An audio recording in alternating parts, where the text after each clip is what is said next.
बिल्कुल, being in a family जहाँ पे सारंगी ही बजती रही। हमारा जनरेशन 8वां पुश्त है, 8वां जनरेशन हूँ मैं, जो मेरे घर पे सारंगी वादन की परंपरा को निभा रहा हूँ। तो सारंगी फैमिली में जन्म लेना और सारंगी को ही बजाना फिर, तो इससे, क्योंकि हम जब पैदा हुए तो सारंगी ही सुनते आ रहे बचपन से, घर में सारंगी का ही वातावरण रहा, तो उससे तो काफ़ी असर, बहुत प्रभाव पड़ता है। मतलब हमारे कान में बचपन से ही वो सारंगी का जो सुर चल रहा है, तो जब मैं खुद एक सारंगी सीखना शुरू किया तो वो काफ़ी हेल्प करता है। क्योंकि आप जब खेलते भी हैं तो पिताजी, दादाजी, सारे चाचा लोग प्रैक्टिस कर रहे हैं, सारंगी बजा रहे हैं, तो वो सारंगी के आवाज़ दिन भर कान में पड़ते पड़ते, तो जब मैं सीखना शुरू किया तो मुझे उससे काफ़ी सहयोग मिला। तो बहुत फ़र्क पड़ता है जब आप एक ऐसी फैमिली में पैदा होते हैं जहाँ आप जो करने वाले हैं वो पहले से ही हो रहा है और वो दिन रात आपके कान में पड़ता रहे, और सारे लोग वही बजाने वाले हैं। तो आप जब सीखते भी हैं तो आप किसी एक से न सीखे, आप अपने पिताजी से भी सीखते हैं, अपने दादाजी से भी सीखते हैं, अपने चाचा से भी सीखते हैं, ताऊ से भी सीखते हैं। तो बहुत फ़र्क पड़ता है सारंगी फैमिली में होके।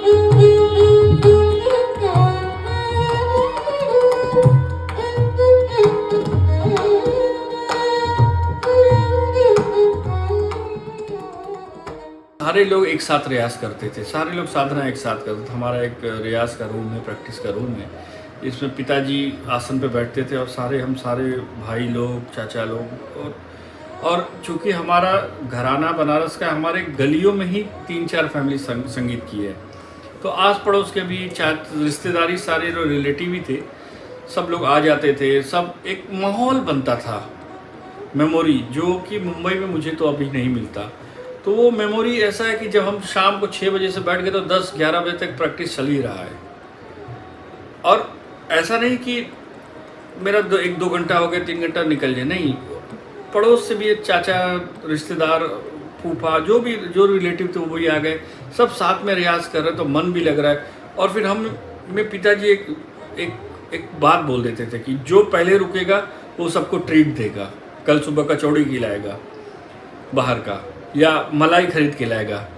तो अभी एक पलटा किसी ने पकड़ ली हम सब ने, तो कोई रुकने को तैयार नहीं, क्योंकि जो रुकेगा उसको सुबह नाश्ता कराना पड़ेगा। मतलब सिर्फ एक बढ़ावा देने के लिए कि हम और जम के करें। तो ये सारी मेमोरी है जो कि उस समय तो समझ में नहीं आई, लेकिन अब समझ में आती है कि वो रियाज़ जो है वो एक तरीका था सिखाने का, कि बच्चों का मन प्रैक्टिस में लगे, और हम सब ऐसे ही प्रैक्टिस किए। और कभी कभी ऐसा होता था कि मैं छोटा था तो मुझे नींद आ जाता था घर पे, तो पिताजी हम दोनों को सिखाते थे, मुझे और मेरे बड़े भाई साहब संदीप भाई को।